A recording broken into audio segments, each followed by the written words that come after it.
ఆంధ్రప్రదేశ్ రాష్ట్రంలో ఉండే తల్లిదండ్రులందరినీ అప్రమత్తులే వ్యవహరించమని కారణం నిన్న దినం ఈ రాష్ట్ర ముఖ్యమంత్రి చంద్రబాబు నాయుడు గారు శ్రీకాకుళానికి పోయి ఇక్కడ ఒత్తి ముట్టించినారు. ఇక్కడ కాకుండా వెళ్ళింది ఏంటి ఆ మాట అంటే 3వ సంతానానికి కనండి 10,000 ఇస్తారు, 4వ సంతానానికి కనండి 40,000 ఇస్తారు, 5వ సంతానానికి కనండి 50,000 ఇస్తారు. తల్లిదండ్రులారా అప్రమత్తులై వ్యవహరించండి. పొరపాటున చంద్రబాబు నాయుడు గారి మాటలు మీరు నమ్మితే ఒక సామెత గుర్తొస్తారు నాకు. పల్లెల్లో ఎక్కేవాళ్ళు అందరికీ తెలిసిన సామెతే, మా ఇద్దరు ఎక్కేవాళ్ళు ఇప్పుడు వినకూడని వాని మాటలు విని ఇంట్లో గింజలు అమ్మాకురా అని చెప్పినారు. వినకూడని మాటలు ఎవరైతే మాట అయితే వినకూడదో వాని మాట విని ఇంట్లో గింజలు అమ్మాకురా చెడిపోతావు అని. ఇప్పుడు నేనే చెప్తానా తల్లిదండ్రులంటే చంద్రబాబు నాయుడు మాటలు నమ్మి ఈ బాబు మాటలు నమ్మి మరొక బాబుకి జన్మనిచ్చినావా చెడిపోతావురా నాయన అంటారు. కారణం 3వ సంతానం కలిగినప్పుడు 30,000 ఇస్తానని చెప్పి పెద్ద మనిషి 3 ఇస్తాడు, మిగతా వాళ్ళకి ఇయ్యడు. 2వ పాయింట్, 1,000 ఇచ్చినా కూడా ఆయన ఇచ్చిన 30,000 ఆ తల్లి కాన్పుకు ఆసుపత్రికి కూడా తక్కువ వస్తాయి.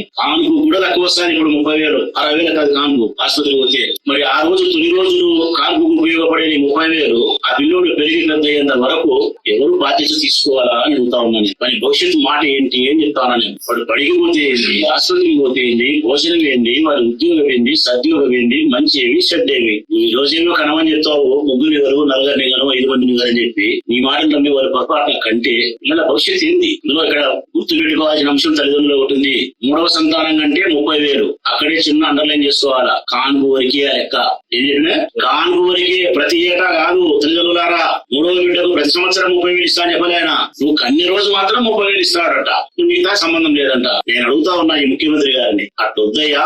దేశంలో జనాభా తగ్గిపోతుంది కాబట్టి దేశ జనాభాను పెంచడానికి, దేశ ఆర్థిక అభివృద్ధిని సాధించడానికి, సంపదను పెంచడానికి పిల్లలు కనుము నింతనం కంటామనుకో నీ మాట నమ్మి పిల్లల భవిష్యత్తు ఏంది అంటడం. అందుకే పుట్టిన ప్రతి పిల్లవాడికి నువ్వు ఒక 50 లక్షల రూపాయలు ఫిక్స్డ్ డిపాజిట్ చేయమని పేరుతో బాండ్ తల్లిదండ్రులకు సంవత్సరానికి 1 లక్ష రూపాయలు మెయింటెనెన్స్ కి మన అర్హతను బట్టి వారికి ఉద్యోగం ఇస్తా అని చెప్పి గ్యారంటీ. ఇవన్నీ ప్రభుత్వం ఒక అగ్రిమెంట్ చేసి ఒక జీవో ఇచ్చి ఏ ప్రభుత్వాలు మారినా ఈ జీవోలు మారకూడదని చెప్పి తల్లిదండ్రులకు అగ్రిమెంట్ చేసుకుంటే ఆలోచించాల్సిన పరిస్థితి.